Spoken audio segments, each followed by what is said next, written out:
नमस्कार साथियों, एक बार फिर से स्वागत है आपका अपने चैनल ब्राइट ब्रेन पर। साथियों, काफ़ी टाइम बाद में वीडियो आ रहा है अपना। कुछ बिज़ी हो गया था मैं अपने ऑफिशियल कॉलेज के कामों में, तो काफ़ी टाइम लग गया। तो आज हम सांख्यिकी अधिकारी परीक्षा जो है, काफ़ी स्टूडेंट्स की डिमांड्स थी, सर आप इस पे आपने जो एक्सपेक्टेड कट ऑफ बताई है, तो कैसे हम वहाँ तक पहुँचें, तरीका बताएं, कुछ हिंट दीजिए कैसे क्या करें। तो मैं आपको 2-3 चीज़ें बता देता हूँ। एक तो काफ़ी साथियों के कमेंट्स आ रहे हैं, आपका ढेर सारा प्यार मिल रहा है, लेकिन अभी तक आप क्वालिफ़िकेशन को लेके कहीं ना कहीं कुछ गैप है। तो वैसे मैंने वीडियो डाल रखा था, मैं फिर बार बार कह रहा हूँ, क्वालिफ़िकेशन अगर एमए इकोनॉमिक्स है एलिजिबल हो, फर्स्ट डिवीज़न होनी चाहिए। अगर एमएससी मैथमेटिक्स विथ स्टैटिस्टिक्स है तो एलिजिबल हो।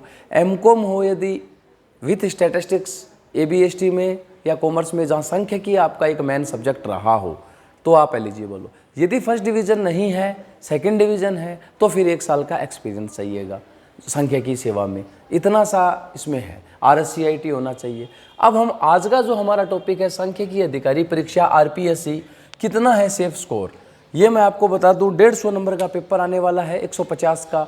सेफ स्कोर की अगर बात करें तो मुझे लग रहा है इसमें 90 मार्क्स यदि आपके आते हैं, 60%, यदि आप 60% तक पहुंच जाते हैं 90 मार्क्स तक, तो ये मान के चलो 90 प्लस मार्क जो है, 90 मार्क्स, 90 मार्क या फिर 60%, 150 नंबर का है तो 90 नंबर आ गए आपके, तो आप सेफ हो।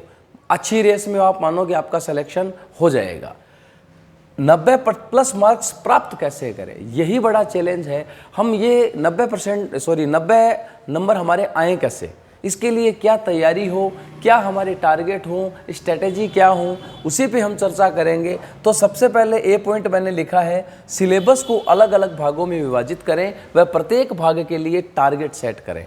सिलेबस आपका 2 टुकड़ों में तो है ही, पार्ट ए और पार्ट बी।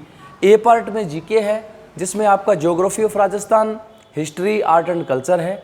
सेकंड पोर्शन जो आपका है, उसमें आप स्टैटिस्टिक्स, इकोनॉमिक्स, मैथमेटिक्स और computer and information technology, IT के में क्या ट्रेंड है राजस्थान में, क्या चेंजेस हुए हैं, क्या मतलब नया क्या हुआ है, वो चीज़ें मिला के आएंगी। अब इसमें अपना बात करें, जब हम पार्ट ए में 40 नंबर का आएगा जीके। अब चूंकि जीके चेंज हुआ है, जिलों का पुनर्गठन हुआ है, संभागों का हुआ है, बहुत ज़्यादा तो हम डीपली नहीं जाएंगे, लेकिन मेजर जो चीज़ें हैं, स्पेशली हम बात करें कि कोई ज़िला किसी विशेष चीज़ के लिए प्रसिद्ध था, यदि उस ज़िले की कोई तहसील थी तो वहाँ वो ज़िला बन गया, तो भाई वो इम्पोर्टेंट है, ये मानना पड़ेगा हमें। जैसे अगर मैं भीलवाड़ा ज़िले की बात करूँ, शाहपुरा की, तो शाहपुरा जो है वो बिल्कुल फड़ निर्माण के लिए काफ़ी फेमस है, यदि हम बात करें आर्ट एंड कल्चर की। अब यदि वहाँ अगर ऑप्शन आता है जोशी परिवार का, तो वो शाहपुरा से थे, तो भीलवाड़ा न होकर शाहपुरा हो जाएगा।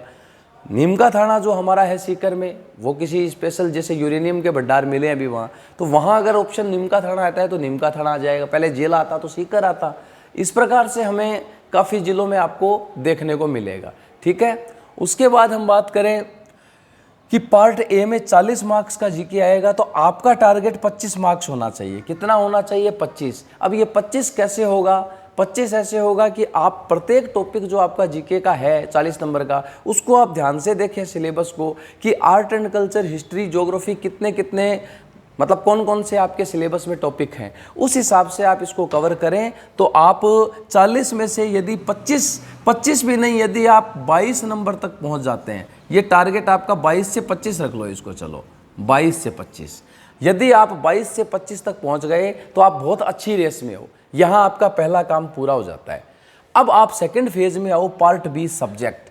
यहाँ बहुत बड़ा सिलेबस है, स्टैटिस्टिक्स पूरे टुकड़ों में विभाजित है। ये मान के चलना है कि हर टॉपिक में से क्वेश्चन आएंगे।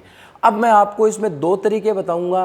कुछ स्टूडेंट जो मैथमेटिक्स बैकग्राउंड से हैं, उनको तो इकोनॉमिक परेशान करेगी। जो बच्चे मैथमेटिक्स से नहीं हैं, इकोनॉमिक्स और स्टैटिस्टिक्स से हैं, तो उनके मैथ नहीं, भाई एमएससी बैकग्राउंड नहीं है जिसका, तो उसको मैथमेटिक्स परेशान करेगी, क्योंकि इसमें जो मैथमेटिक्स आएगी वो +2 वाली तो आएगी नहीं, बीएससी और एमएससी वाली आएगी। अब आप सोचते हो कि मैं उनकी तैयारी कर लूँ, अब मैं आपको यही कहूँगा, यदि आप कर सकते हैं तैयारी, आपके पास है ऐसा कोई रिसोर्सेज, तो बिल्कुल करिए। अदरवाइज आप उसको कहीं ना कहीं स्मार्ट स्टडी में हल्का फुल्का 1-2 टॉपिक मैथमेटिक्स के तैयार कर लो, 2 टॉपिक तैयार कर लो अच्छे से, कहीं से भी बाकी को छोड़ दो। ये इतना रिस्क हम खेल सकते हैं। उसके लिए हम क्या करेंगे, लेकिन वो रिस्क कब खेलें, जब हमारी इकोनॉमिक्स और मैथमेटिक्स बहुत शानदार होनी चाहिए। तो हम क्या करेंगे, स्टैटिस्टिक्स में और इकोनॉमिक्स मिलाकर लगभग 80 नंबर की आएगी। 150 में से इकोनॉमिक और स्टैटिस्टिक्स 80 नंबर की आएगी, जिसमें स्टैटिस्टिक्स में पूरी संगणक वाली स्टैटिस्टिक्स, थोड़ी एडवांस स्टैटिस्टिक्स, रिसर्च मैथडोलॉजी भी है और हमारी इकोनॉमिक्स भी है, जिसमें मॉनेटरी इकोनॉमिक्स है, बिजनेस इकोनॉमिक्स है, इंडस्ट्रियल है, इंटरनेशनल ट्रेड है, उसके अलावा हमारी पब्लिक फाइनेंस है। ये सारी चीजें 80 नंबर की आएंगी दोनों। इनमें आप टॉपिक टू टॉपिक अध्ययन करें, टॉपिक टू टॉपिक। 80 में से इसमें आपको 55 नंबर तक पहुंचना है।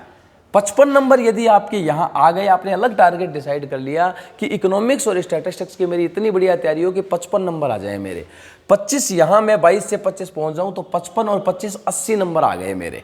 अब मैथ और कंप्यूटर 30 नंबर का आप मान के चलो, मैथ कंप्यूटर।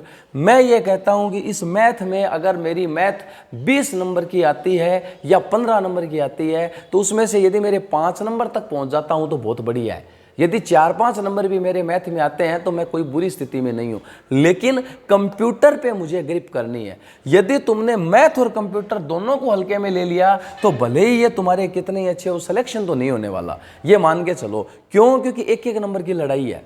अगर तुमने कंप्यूटर अच्छा कर लिया तो कंप्यूटर 10 से 15 नंबर का आएगा। वहां यदि तुम्हारे 8-10 नंबर कंप्यूटर में आते हैं और 3-4 नंबर अगर मैथ में आ जाते हैं तुम्हारे, तो 30 में से तुम्हारे 13 या 15 नंबर तक पहुंच जाओगे तुम।